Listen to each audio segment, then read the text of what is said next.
The Avengers, Earth's Last Alliance. Chapter 5. White Lightning always strikes twice. The Avengers all flew or swung out of the Avengers Tower, other than Captain America and Human Torch.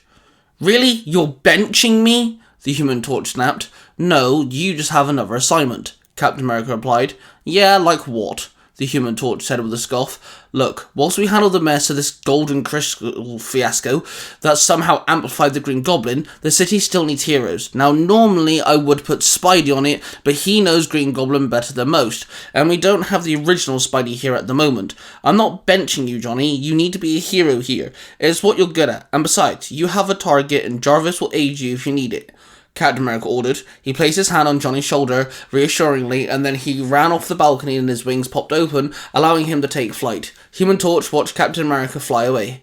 Then he pressed his communicator and jumped off the balcony. So what are we doing today, Jarvis? Human Torch asked.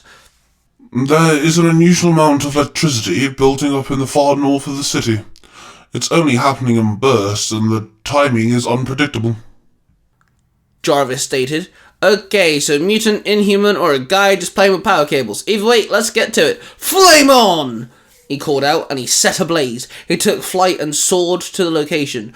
Then, eventually, he landed as he arrived, and his flames diminished. He looked around, and he saw that he was in an abandoned car lot. He walked around, keeping his head on a swivel. It looked like no one had even entered the place in a long time. The sudden spark of electricity erupted from behind a rather large truck. He crept around the battered vehicle and saw some young guy sat on a rather large tire. The burst of electricity came from the man's hands. The electric was pure white. The young man seemed concentrated. Johnny took another step, but he accidentally stood on a piece of metal, and the sound echoed throughout the lot. The young man looked up, and he slid off the tire and he held out his hand, and a surge of white lightning danced between his fingertips. Johnny held out his hand, and a small burst of flame sat on his palm. Easy, Cupcake. I'm just here to talk, Johnny sighed. Both of them lowered their hands, and the young man noticed Johnny's supersuit, with the 4 logo on it. Holy crap! You're the Human Torch! The guy blurted.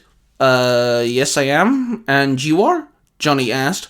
SAX1, the young man sighed. What sort of name is that? Johnny blurted. It's what the people who made me called me, SAX1 said with a sour expression. Wait, you were made? So, you're not a mutant, inhuman, or guy with power cables? Johnny muttered. I was afraid you'd ask that. No, I was made from DNA of superheroes, or a superhero, meant to be the next line of defense against threats until there was an explosion at the lab and all the experiments got out. The experiment told Johnny. Johnny shook his head with disbelief, then sighed. Hey, it was you. You keep making the bursts of lightning that we keep detecting, Johnny asked. Oh yeah, I can do this thing, SAX1 told him. He stood tall and his entire body became bright light. Lightning rippled off of him. It reminded Johnny of his own fire powers. Flame on! Johnny muttered, his entire body engulfed in flames. Hey, we're similar, SAX1 grinned.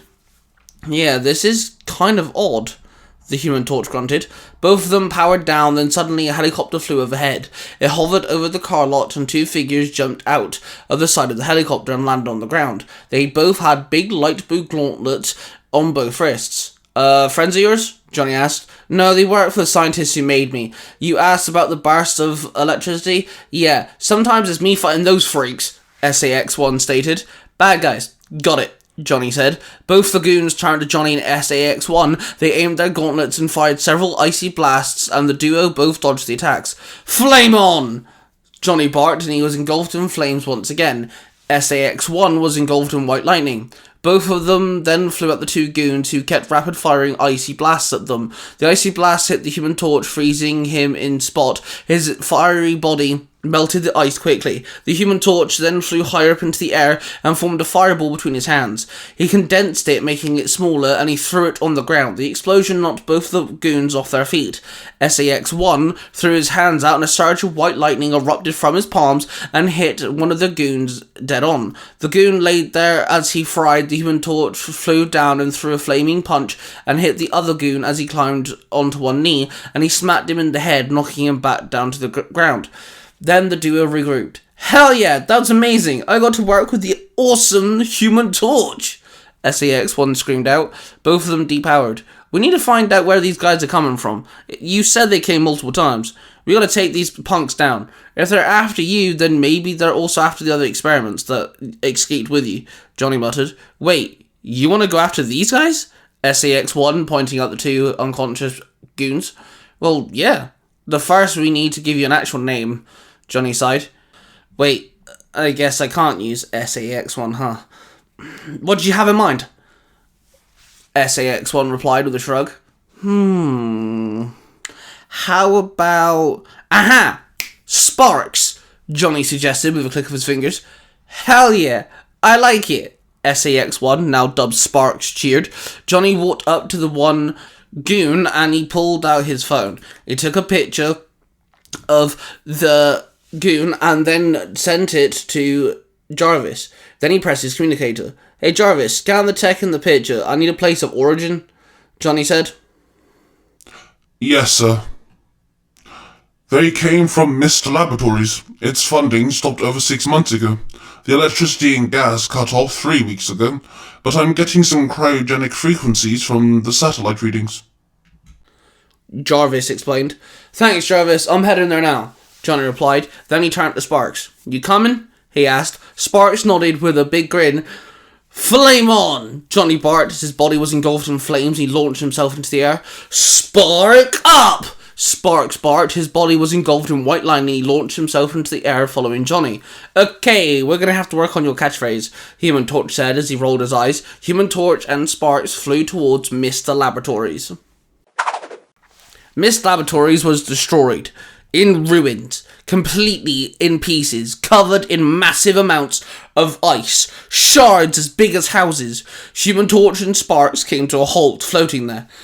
You were trapped in here? Human Torch asked. Yeah, just a little less icy, Sparks shuddered. Then several more ice goons climbed out of the broken structures and started firing icy blasts at the two guys. Human Torch and Sparks both swayed through the air, dodging the icy blasts, and they both returned the offensive attacks. Fire and lightning blasts rained down on the icy goons. More goons climbed out and joined the assault. There's too many of these guys, Sparks barked. Yeah, it's getting too cold for my liking, Human Torch replied. Maybe we can even the odds, a voice called out. Suddenly, the almighty Lady Thor landed on the ground, slamming down her hammer. Lightning rippled through the ground, shattering the ice, knocking some of the goons off their feet. Captain America swooped in and threw his shield. It hit a goon who stood on one of the massive ice shards, knocking him off of it. He caught his shield as it bounced back towards him. Then his wings folded in, he tucked himself into a ball, and he rolled through the air and collided with another goon. Ironheart landed on the ground and fired her repulsor blast as Spider-Man swung around, webbing up goons. Oculos ran in his tiger form and tackled a goon off his feet and sank his teeth into the gauntlet, breaking it. Holy crap, it's the Avengers! Sparks gasped. Yeah, I'm still getting used to that, Human Torch proclaimed. We picked up Sparks, as you now call him, late last night on our scanners. He's pulsing with the same energy signals as those gold crystals. This location has got the same signature, Ironheart explained. Wait, so why'd you send me? Human Torch barked. Cause Sparks has your DNA signature, dude. He's your clone, Spider-Man told him. Sparks looked at Human Torch with a sorrow face. Well, I always kinda wanted it, a brother. So that's kinda cool, Human Torch replied, smiling at Sparks. Sparks returned the smile and they both landed on the ground and joined in on the fight. After a dragging battle, the Avengers stood victorious. Hey Maria, get a helicarrier here. We can kinda need you to collect these ice cap dudes. Maybe we can revert the process, Captain America said into his communicator. Sounds like a plan, Cap. I'll send one right away, Maria replied. Sparks and Human Torch both depowered and Johnny walked over to Captain America. Next time you want to send me on a mission and you know what's going on, little heads up, yeah? Johnny stated firmly. It was a mission, Johnny, to learn some responsibility, and I think you did very well, Thor told him. She is right, Captain America replied. Yeah, gotcha, Johnny said awkwardly, scratching his head. Oculos walked over to Sparks. Hey, new guy, nice to meet you. Also a new guy. Oculos grinned, holding out his hand.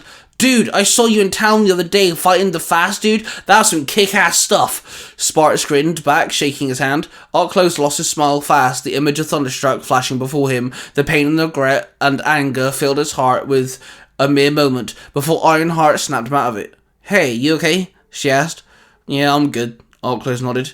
"Hey Sam, hate to rush you into another situation, but we kinda have a problem," Phil Coulson's voice said through the communicator. "Phil, don't you have like a new team of heroes to train or something? What's going on?" Captain America replied. "Actually no, that's being handled, but anyway, Sandman was released last night, just walked out of the prison, and right now he's fighting Ghost Spider," Phil told him. "Gwen, I have to go help," Spider-Man barked up. Sandman is an Avengers threat. Just take Oculos with you and handle him. We shall get Spark settled into the tower," Captain America ordered. Spider-Man looked at Oculos and Oculos nodded. Then Ironheart walked over and her mask retracted. "Hey, be safe, okay?" she told Oculos. "Always," Oculos grinned. Then his eyes flared green and he took flight and Spider-Man shot a web and swung away. Oculos flew after him and they headed for Sandman, who was in the middle of fighting Ghost Spider. What you have just listened to is a product created by the Three Ranger Bros studio. Hosted by three cosplaying fathers who happen to be massive geeks of all sorts of fandoms. They are Mark, the Red Cornish Ranger, Cosplay Dude 637, and Ty Tiger.